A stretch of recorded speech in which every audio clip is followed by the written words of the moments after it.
Muy bien, niños, buenas con todas. Ahora vamos a seguir. Vamos a hablar ahora de los sistemas sensitivos. La tabla de contenido, vamos a tener los receptores, ¿no? Comenzamos hablando de los receptores sensitivos, luego el sistema somatosensorial y último pasamos a hablar de los sentidos, a grandes rasgos. Receptores. ¿Qué son los receptores? Bueno, ya lo habíamos explicado, pero necesitamos receptores para poder sentir el mundo, ¿no? Para poder sentir el tacto, presión, vibración, todo tipo de sensaciones lo van a sensar estas proteínas. Entonces, los receptores van a detectar los estímulos ambientales, como son los mecánicos, lumínicos, químicos y térmicos.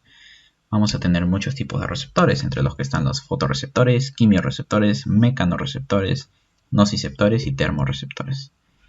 Estos mecanorreceptores, ¿cuáles son? Por ejemplo, los corpúsculos de Pacini en la piel que van a detectar la vibración. Tenemos también los receptores articulares. Tenemos las células ciliadas de los sistemas auditivo y vestibular. Y los vasoreceptores del seno carotídeo, que detectan ¿qué cosa? Van a detectar la presión arterial. Como su nombre indica, estos receptores detectan algo mecánico, ¿no? Presión, vibración, el tacto. Luego tenemos aquí los fotorreceptores, que van a ser los bastones y conos de la retina. Estos van a detectar la luz, los fotones, las moléculas de luz que llegan al ojo, son detectados por estos fotorreceptores y nos proveen de visión. Luego pasamos a los quimiorreceptores. Quimio de química, ¿no? Son señales químicas que van a sensar. ¿Cuáles son estas señales químicas? Bueno, puede ser por ejemplo el olfato. Tenemos receptores olfativos, tenemos receptores gustativos, osmoreceptores. Van a sensar la osmolaridad de nuestro sistema. También tenemos quimiorreceptores del cuerpo carotídeo. Estos son importantes porque van a ser los sensores de la presión de oxígeno. Luego los nociceptores y termorreceptores. Nocicepción igual dolor. Entonces, ¿qué sensan estos? Pues el dolor. Los termorreceptores, la temperatura. ¿Qué más? ¿Quién los sensa? Los termorreceptores. Te golpeaste, te entró una aguja, te dolió algo, los nociceptores. Bueno, ahora tenemos las características de los tipos de fibras nerviosas. Acá hay un pequeño cuadrito.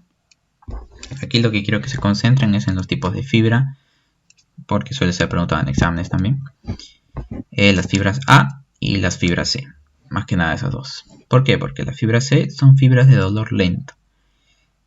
Tiene el menor diámetro de todas las fibras y la velocidad de conducción es la más lenta.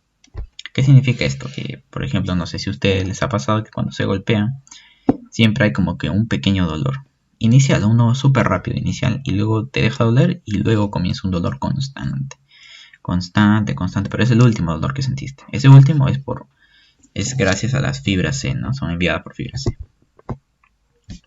porque es la más lenta. Luego tenemos cuál era el más rápido. O sea, el primer dolor que se sintió son gracias a fibras de tipo A. Sobre todo las A alfa, que acá nos dice que la velocidad de conducción es la más rápida de todas. Y tiene también el mayor diámetro. Es decir, todo lo contrario a la fibra C, que tiene el menor diámetro y son las más lentas. Las fibras A son el primer dolor, el más rápido, y las fibras C son el último que sentiste y el más lento. Siguiente. Vamos a tener acá las etapas de la transducción sensitiva. Aquí en este pequeño gráfico nos indican que también pues, va a haber un umbral, un potencial de acción y un potencial del receptor, ¿no? Que es básicamente tener ya el potencial de membrana un poco más elevado, ¿no? Primero que llega un estímulo al receptor sensitivo. Luego se van a abrir canales iónicos en el receptor sensitivo, ¿no? Muy parecido a los potenciales de acción normales. Llega al umbral y se genera un potencial de acción, como vemos aquí. Pero aquí dice, el cambio del potencial de membrana que provoca el estímulo es el potencial del receptor o potencial generador. Es decir, este potencial de membrana puede ir acercándose al umbral. Mira, aquí está casi parejo con el umbral incluso. Esto pasa en la transducción sensitiva. Entonces puede estar generándose potenciales de acción o incluso puede ya no estarse generando y adaptarse. ¿Y qué es eso de adaptación? Vamos a pasar acá al siguiente. Los receptores sensitivos tienen una propiedad de adaptación. Hay receptores de adaptación lenta o tónicos y receptores de adaptación rápida o fásicos. ¿A qué nos referimos con esto? Que la adaptación lenta va a detectar un estímulo constantemente. Es decir, nunca se va a acostumbrar a ese estímulo, sino que lo va a estar detectando. Va a seguir enviando sus potenciales de acción. Por ejemplo, el de presión, como tenemos aquí el muñequito que lo están aplastando, constantemente está sintiendo ese aplastamiento. Y esto es importante porque el cuerpo necesita saber qué estímulos son como peligrosos, ¿no? Entonces necesita alejarse este muñequito de esa madera. Luego tenemos los receptores de adaptación rápida o fásicos, que van a detectar principalmente la aparición y la desaparición de un estímulo.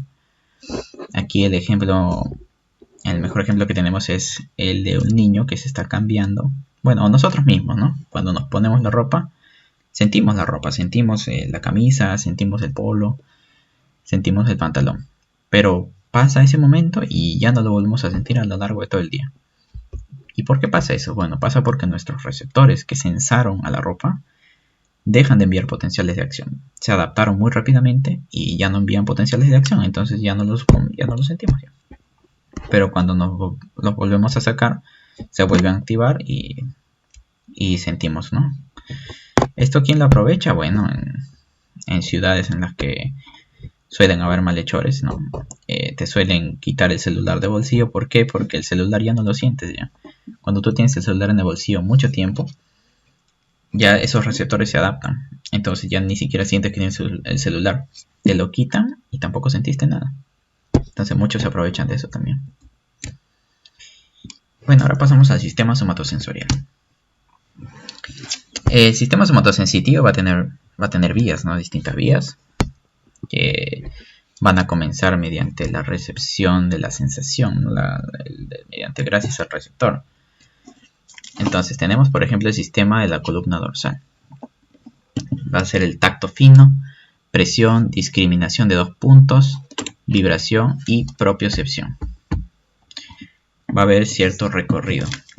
Las neuronas aferentes primarias tienen sus somas en la raíz dorsal. Si se acuerdan, por neuroanatomía, la médula espinal tiene ganglios en la raíz dorsal, ¿no? Tiene a lo largo de toda la médula espinal, van bajando sus raíces espinales, la raíz anterior, posterior, en la posterior hay un ganglio dorsal. Bueno, entonces hay neuronas, hay somas, que nosotros vamos a sensar algo y va a llegar esa información a ese soma del ganglio de la raíz dorsal. Entonces, sus axones ascienden por el mismo lado hasta el núcleo grácil y el núcleo uniforme de la médula oblongada. Es como el bulbo raquídeo del tronco encefálico, ¿no? Esos axones suben de sensación por el mismo lado. Por ahora vamos en el mismo lado. Sin embargo, va a pasar lo siguiente luego.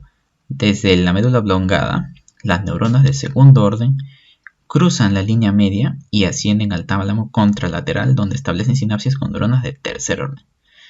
Así es, entonces aquí están las neuronas de segundo orden en la médula oblongada, pero va a haber una decusación, va a cruzar la información, no va a ir por el mismo lado, sino va a cruzar.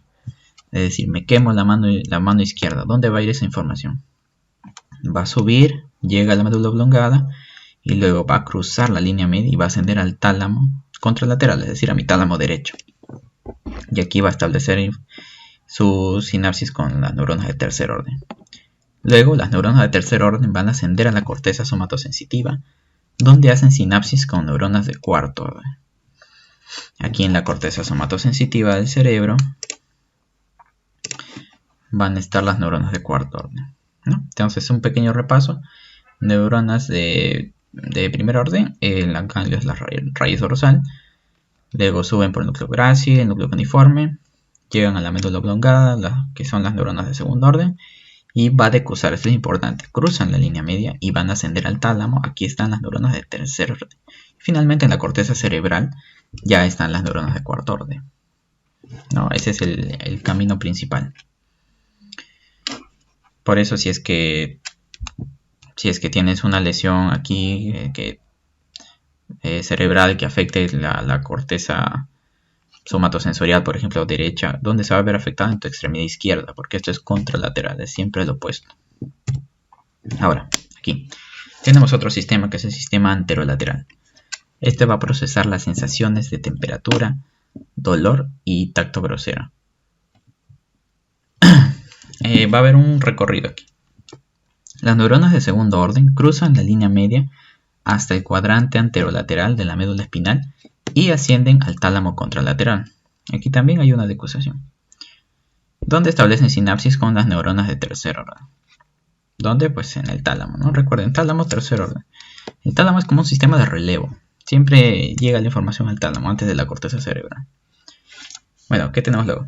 Las neuronas de tercer orden ascienden a la corteza somatosensitiva, donde hacen sinapsis con neuronas de cuarto orden. La verdad, muy similar a la anterior. Tálamo tercer orden, corteza somatosensitiva cuarto orden. Es bastante parecido.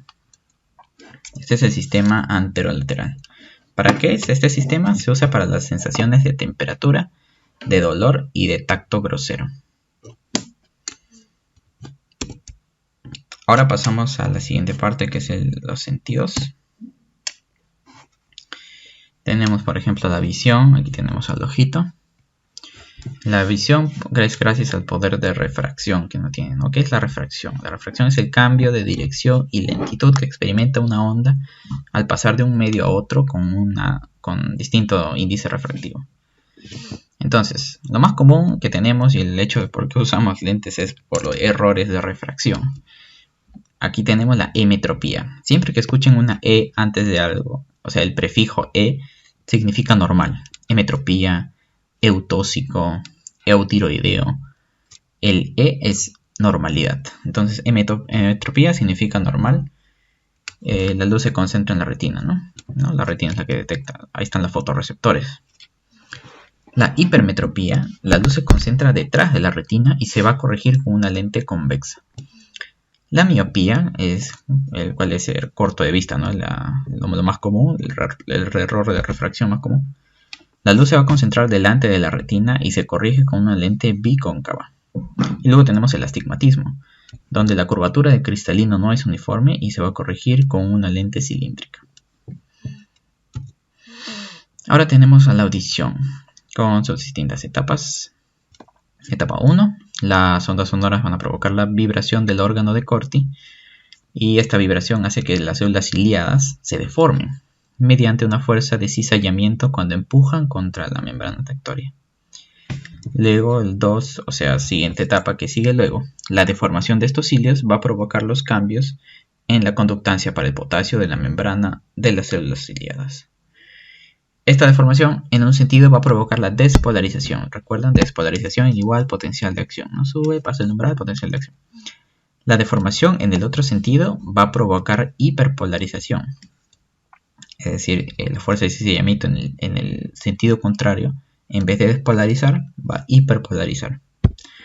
Ahora, el potencial oscilante, ¿no? La siguiente etapa, el potencial oscilante de las células ciliadas provoca el disparo intermitente de los nervios cocleares, ¿no? Es así, sube baja a los nervios cocleares.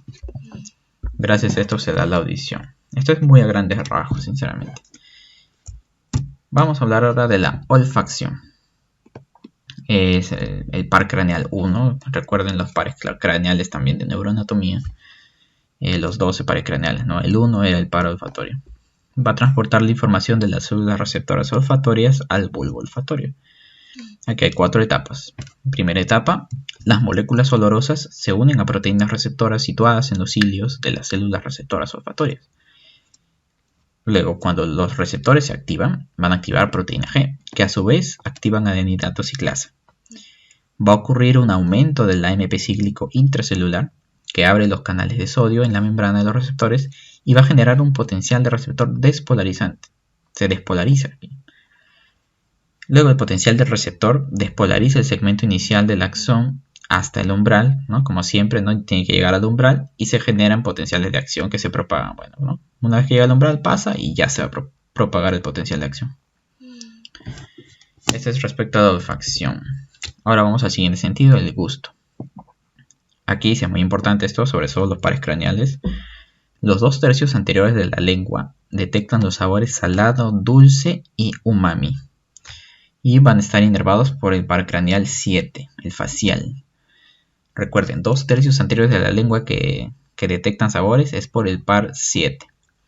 Luego el tercio posterior de la lengua va a detectar los sabores ácido y amargo. Esto está inervado por el par craneal 9, el glosofaringio. quien te detecta ácido amargo, parte posterior, glosofaringio. La parte posterior de la garganta y la epiglotis están inervadas por el par craneal 10, el nervio vago.